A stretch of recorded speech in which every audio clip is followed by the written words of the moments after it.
¿Qué tal amigos? Buen día. Reciban todos un cordial saludo y les invitamos a seguir disfrutando y sacando el máximo provecho a la información que está planteando dentro de este diplomado. Durante la semana número 9 estaremos considerando puntos muy importantes. Estaremos hablando sobre la gestión del cambio. Se les invita entonces a revisar sus textos guías. Uno, el del capítulo 8, donde se está analizando el tema gestión del cambio. El otro punto se está desarrollando como el segundo mandamiento relacionado con comunicarás tus ideas e influirás. Y finalmente, invitadísimos a realizar el ejercicio del cambio, donde tendrán la oportunidad de revisar cuál es la realidad de sus empresas frente al cambio y obviamente un entregable fundamental que tiene que ver con el reporte de la reflexión de la semana número 9, que le invitamos a desarrollar y revisar y sobre todo aprender y mirar de qué modo lo pueden aplicar en sus empresas y en su vida diaria. Quiero compartirles una frase que me parece muy importante cuando estamos hablando sobre gestión del cambio. Primero, la realidad. Tiene que ver con que las organizaciones que van a tener más éxito en el futuro serán aquellas que sean capaces de adoptar rápida y eficazmente cambios fundamentales, duraderos y que impacte a todos los sistemas. Y es que esto se vuelve real. Cuando empieza a hablar de cambio, uno piensa, bueno, ¿qué queremos que cambie? Queremos que cambie el país, los políticos, mis compañeros de trabajo, los amigos, los vecinos, mi esposa, mis hijos, los profesionales. ¿Quién realmente debe cambiar? ¿Debería cambiar yo? Esa es como una de las grandes preguntas que debemos nosotros plantearnos. Ahora, la pregunta es que los seres humanos somos arquitectos de nuestros destinos. ¿Podemos nosotros manejar y controlar el destino y el futuro? Bueno, la realidad es que sí, lo podemos hacer. Pero el punto es cómo hacerlo de modo que tengamos éxito en ese cambio.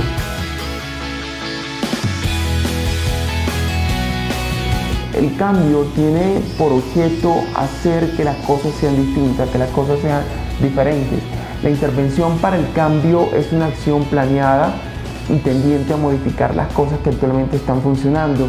Y algo importante que se debe recordar es que la persona o personas que fungen como catalizadores se asumen la responsabilidad de dirigir el cambio y que sabemos, en otras ocasiones hemos hablado sobre los agentes del cambio, deben saber qué es lo que tienen que hacer y cómo hacerlo y entender cómo es que se va generando toda la dinámica del cambio. Bueno, una vez que nosotros hemos colocado un pie en el siglo XXI, se vuelve fundamental que nosotros nos montemos en el caballo del cambio. El no hacerlo puede hacer que se estropeen nuestros resultados, nuestra visión, nuestros objetivos. Cada día encontramos un mercado más exigente, el ritmo es cada día más fuerte y hoy más que nunca el cliente tiene la razón y espera cosas mejores de las que le han presentado. El cliente ya no le sirve sencillamente que me vendas algo que es bueno, bonito y barato. El cliente busca que le sorprendas. ¿Cómo lograr uno sorprender cuando no se ha gestionado de una manera apropiada el cambio y no se ha generado y montado en el caballo de la innovación? Puede ser realmente difícil conseguirlo. La globalización, los sistemas de información, las consolidaciones, ya uno se habla de jefe, sino al jefe de jefe, del líder que pueda traducir eso que hemos pensado en algo real. Las teorías evolucionan permanentemente y ya estamos hablando que no son las empresas grandes las que se están comiendo a las chicas, sino las que son más rápidas, las que se terminan comiendo y devorando a las más lentas. Por eso entonces es necesario entender cómo funcionan los cambios en las empresas y hay varias teorías al respecto que les quiero compartir. Una tiene que ver con la curva del cambio, que habla precisamente sobre cómo evoluciona precisamente las personas y cómo se maneja el asunto del cambio. Se pasan por varias etapas, se pasa por la etapa de la negociación, después por una etapa que se conoce como la de la resistencia, posterior la etapa de la exploración y finalmente la etapa a la cual queremos llegar todos, que tiene que ver con la etapa del compromiso.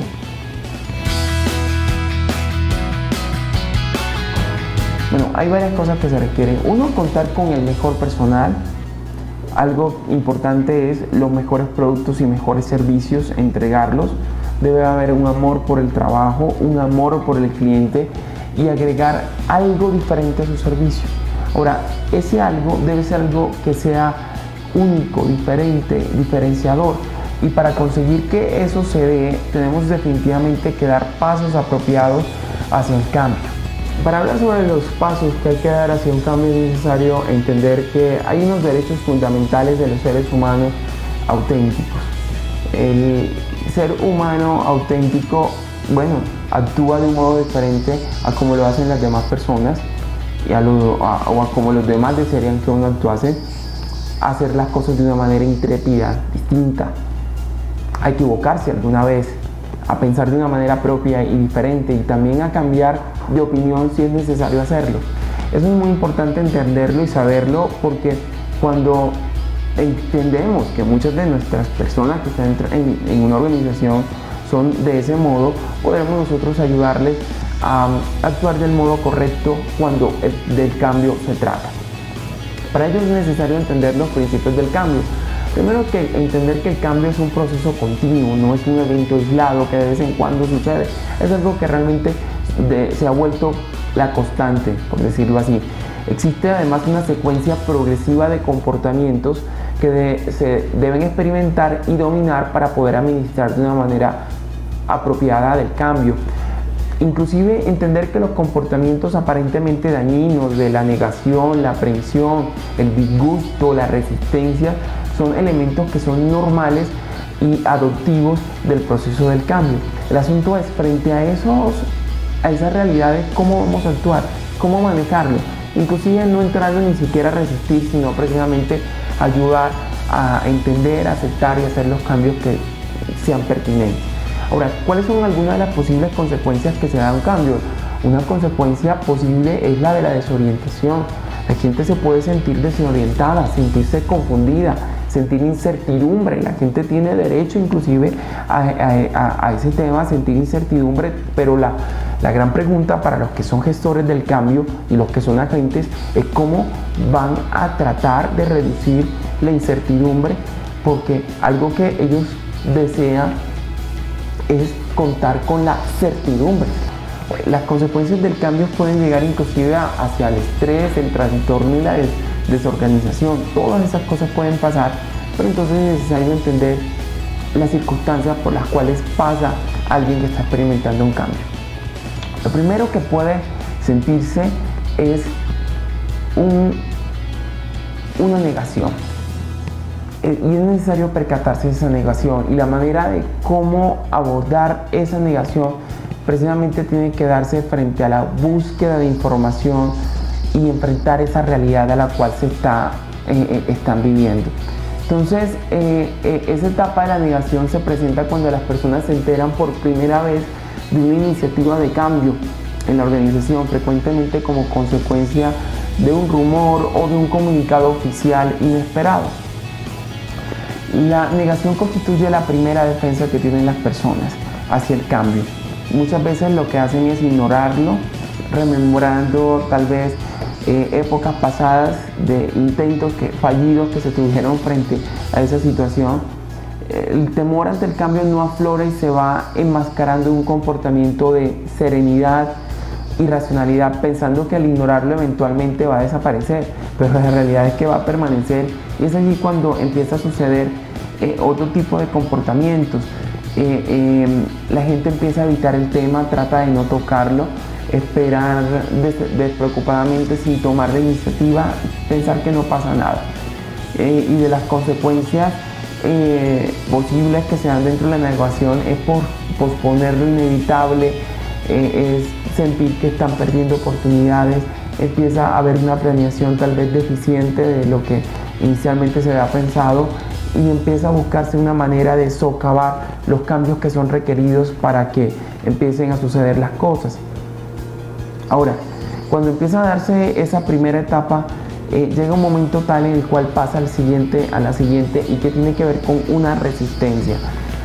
Despierta la negación y aflora la inconformidad, aflora el disgusto y una actitud defensiva por el temor del futuro. Y eso es normal que pueda suceder, y es necesario saber cómo enfrentarlo. Por ejemplo, cuando las organizaciones intentan fusionarse, cuando intentan trabajar hacia unirse con otras organizaciones, la gente usualmente cuando sucede eso no empieza a decir: qué bonito mi empresa se fusiona. Eso va a significar que van a mejorar nuestros procesos, van a ser mucho más ágiles, más veloces. Qué bueno, porque la gente o la empresa va a mejorar su rentabilidad, su competitividad en el mercado. La gente no habla de esto. La gente, cuando se entera de eso, es, bueno, ¿y qué va a pasar conmigo? ¿De qué manera yo voy a estar allí?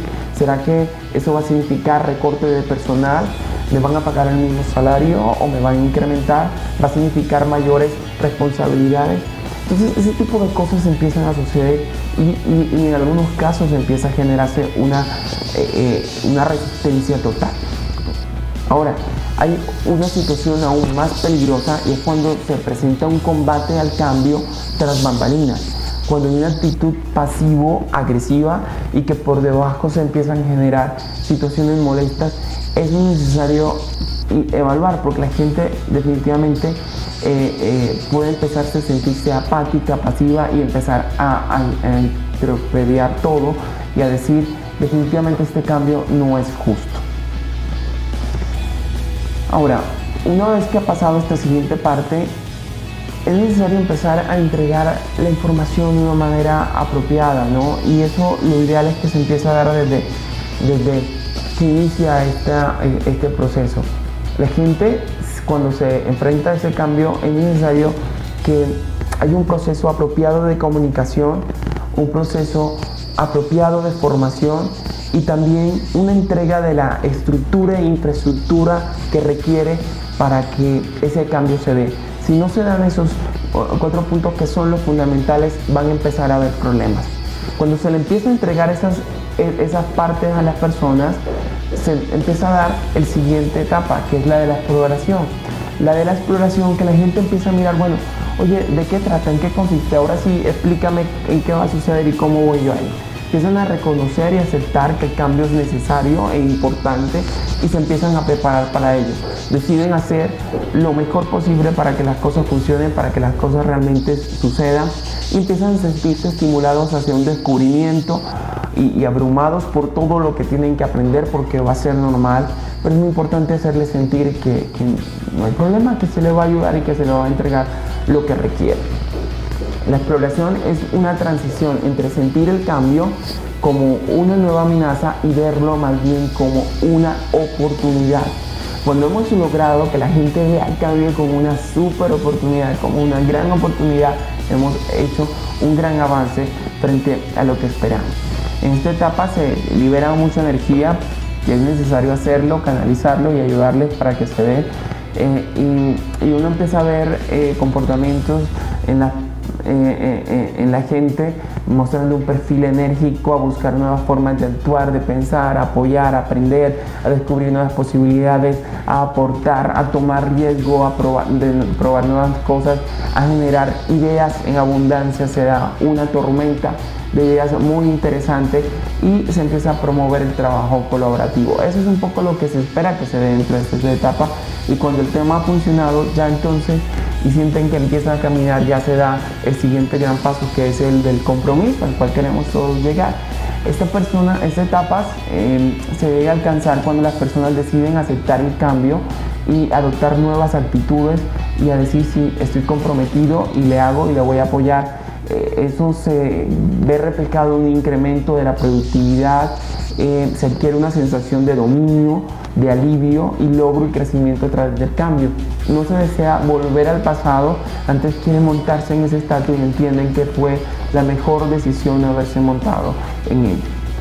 Y es necesario entonces entrar a celebrar el éxito.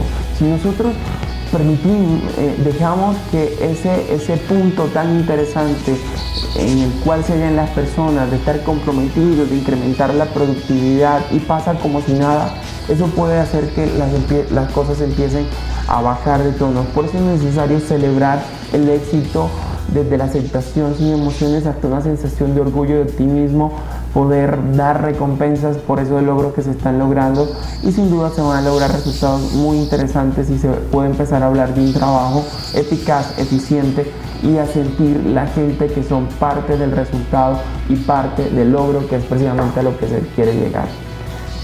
Que tengan todos un feliz día y sigan bien pendientes de lo que se está analizando dentro de este diplomado.